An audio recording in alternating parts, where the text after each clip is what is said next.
Hi, I'm Graham from Second Era of Moss, and if you clicked on this video accidentally, 90 seconds is all I ever ask. Welcome to another week that was on Pokemon Masters X. We're finally at the 2-year anniversary! Yay! Birthday cake all around! Well, not quite so much, but gems? Gems are good. This week we've got another round of the Champion Stadium in the Kanto region. We've had the anniversary event land even. We're not going to university. That's next month. So hopefully our hearts are all united for that. We've had the Unity Gala land and kicks in the arse many a time. We've had Misty arrive in her swimsuit. We've had lots of things going on this week. So should we get straight into the Champion Stadium? I think we should. So it's been our final Champion Stadium in the Kanto region for this go around.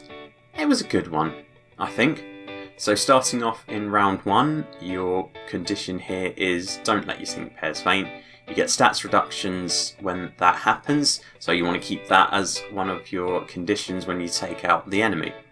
I took on Lance for this one, and the team that I chose was Palkia as my Dragon type striker, and then Serperior and Steelix as my 2 supports. Steelix has that endurance, and maybe if you get an unyielding, you get 2 lots of your endurance, which helps when you're trying to get your sync pairs to avoid fainting. I usually have my Palkia gridded for Hydro Pump. I thought, I know I have a Dragon type grid, so I'll switch to that. And I wasn't being very successful. And when I looked, it was because I didn't have critical focus on my Dragon grid. So I had a few rounds where I failed with that grid, and I was like, what's going wrong here? And then I looked and it's like, no critical focus, that's it. So I swapped it, failed again, and then passed. The 2 main tips for this week are to take out Flygon first, because Flygon has that bulldoze, and that can take out your Palkia very quickly. And then, as I said, make sure that you leave stats reductions on so you get those bonuses when you take down one of the enemy sync pairs. The strategy for this week isn't too complicated. Lance is using physical attacks, so you've got Steelix in there to boost that defense. Rose is in there to raise your special attack. That saves Palkia having to use New World Order and taking that HP hit, particularly when this team doesn't have a healer on it. The only healing comes from Giga Drain on Palkia and from Jasmine's sync move. Jasmine goes first with her sync move for that 6x boost. I have Rosa at 6x as well, but I thought it was a bit of a hat on a hat, so then Palkia was syncing after that. From there on out, you're just using your spatial rend. If your move gauge is getting low, you can put up a clang, or you can use time to energize. There's plenty to keep that move bar refreshed and topped up. I definitely would take out Flygon first, as I mentioned earlier, and then whether you take out Altaria next or go for Dragonite, that's up to you. I think I did Altaria and then Dragonite just to be like, yeah, Dragonite. See how your cronies have fainted. You think you're going to survive this one? Not a chance. For round 2, the condition you get is a special attack reduction. I was writing the notes down for this and I was like, I'm sure I've done this for Agatha many times. So the reasoning for taking on Agatha is she uses special attacks. If you're using Morty like I was, his sync move is physical, so it's going to hurt them more than it hurts you/me. Us. And I went with the all ghost type team of Morty and Drifblim, who I've recently bumped up to 6x, Phoebe and Dusknoir, who has her 6x form now unlocked, but I haven't got that far, and Acerola and Palosand, who, when you read the description for Palosand, is frightening. And having Morty at 6x made this one really easy. I've struggled against Agatha in the past with ghost types and had to rely on Last Word. When you've got that sync move hitting everyone, 2 sync moves and the sides were gone, and Agatha down to not very much. So your strategy is pierce the veil with Morty, get that attack, evasiveness, all of that up. Phoebe's raising your crit hit rate. Acerola is doing Astonish to try and get flinching in there and get you ahead of that sync move countdown.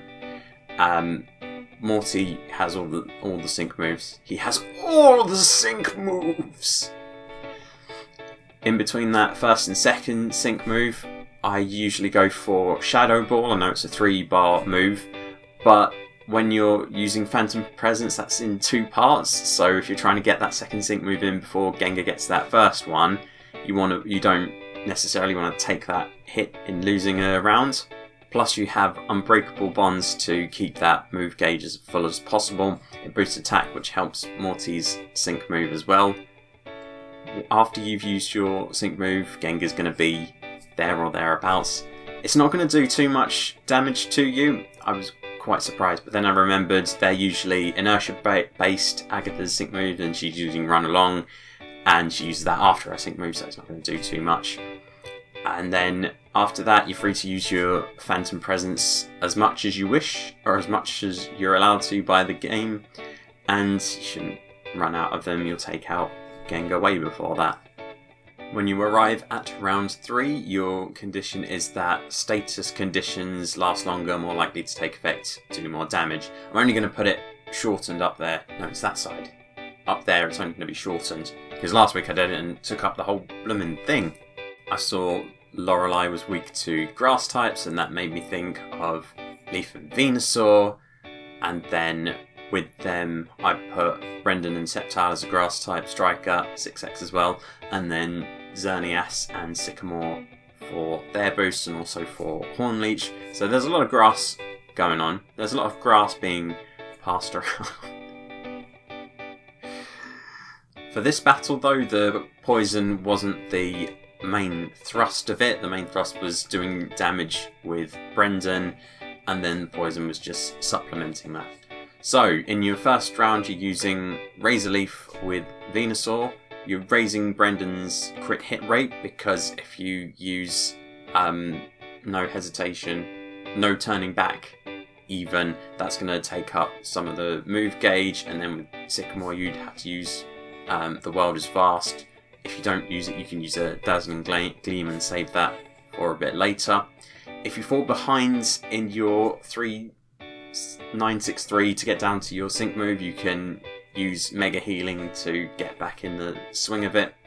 Xerneas gets that first sync move for special attack, special defense, speed boosts. Those speed boosts come in useful for Brendan's sync move, because I've got him gridded with ramming speed and inertia, which both increase the strength of attacks and sync moves when the speed is higher.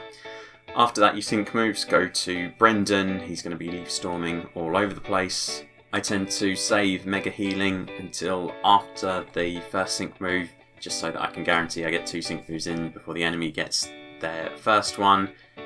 And that should be it. You just Razor Leaf with Leaf,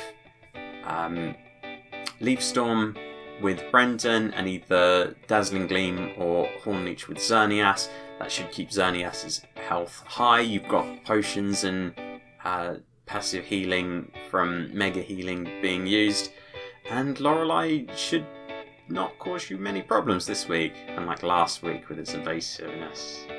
Still not over that. For your final Elite Four member, there's a special attack boost. I took on Bruno with this one because I thought I'm going to be using special attacks with psychic types. The team I went with was Dawn and Torterra, Mewtwo and Giovanni, and then Alakazam and Sabrina. It's a bit of a change up from the previous Psychic Week rounds where I've been using Bianca and Psychic Terrain. I wanted to give Mewtwo a bit of a run out and see what he could do as a striker, and he does very well. He outputs a lot of damage, especially if you can boost his special attack. A little bit fragile though, but hopefully Dawn's in there to overcome that. She's raising that defense for the team, and she's also got that attack siphon, so lowers the enemy's attack. Sabrina and Alakazam are in there for Reflect, raising the crit hit rate of the team. They've also got 6th Sense for a bit of healing and a bit of special attack boost. I have Dawn at 6x, so she gets the first sync move for that boost. After that, she's using Razor Leaf, probably her X defenses being used up by that point.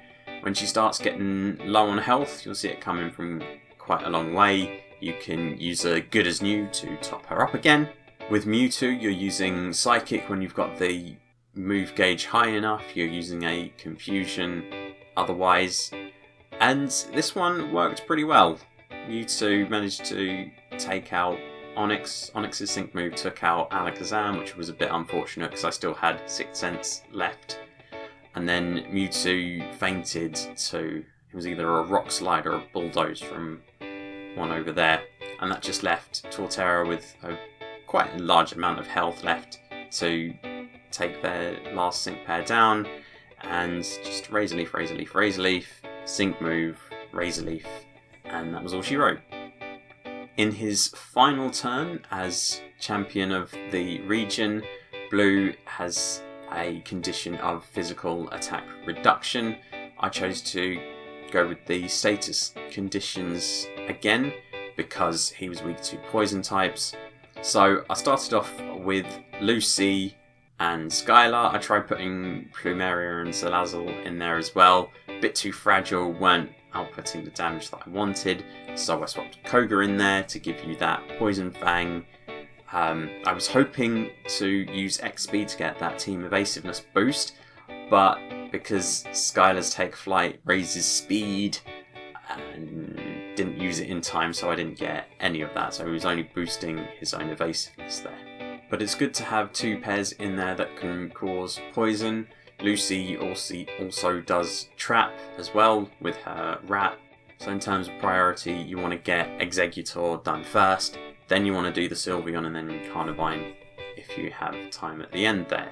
Skylar doesn't do quite so well on this round as she usually does. Leaf Storm hits her pretty hard.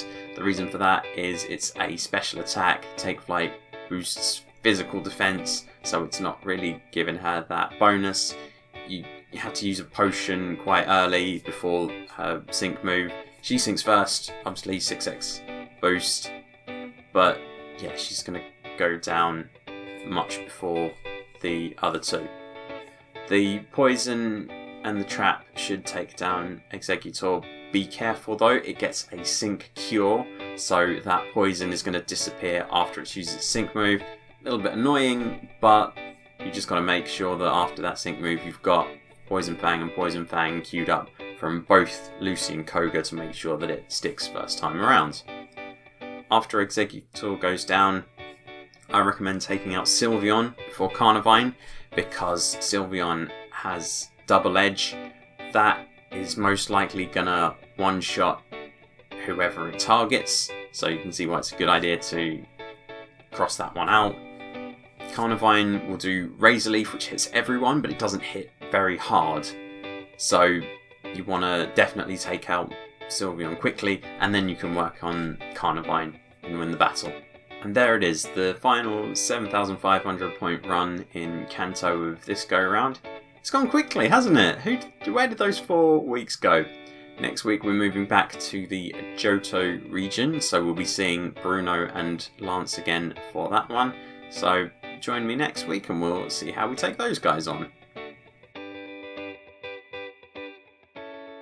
The big one this week is the anniversary event, Hearts United. It's to show off the anniversary units, Lily, N and Steven. It was similar to the Maxie and Archie event where the first few days it's one type of tickets, then another type, and then a third type.